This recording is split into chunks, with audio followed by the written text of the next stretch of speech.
Energy giant BP has posted its first annual loss in almost 2 decades. It's blamed its $4.9 billion shortfall on last year's devastating Gulf of Mexico oil spill. But the company says it's confident 2011 will be a year of recovery and it's restoring its dividends to its shareholders. It was this oil and water concoction that's left BP $4.9 billion in the red. The April explosion on its rig in the Gulf of Mexico killed 11 workers and became the worst environmental catastrophe in US history. And the $41 billion damage bill has left BP at a loss for the first time since 1992. 2010 was an extremely difficult year for the company. We went through things that no company ever wants to go through. We've internalized them. We're changing the way BP operates around the world. However, the company says it's turned a corner.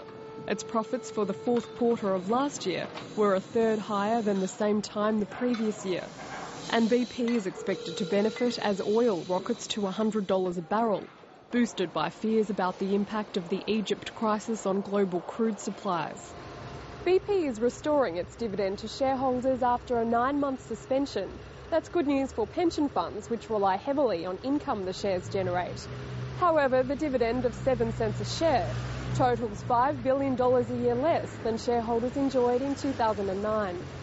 The energy giant is also putting the cost of another disaster behind it, that of the 2005 explosion at its Texas City refinery.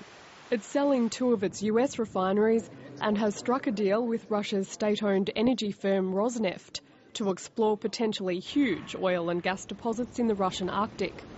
Rachel Brown, ABC News, London.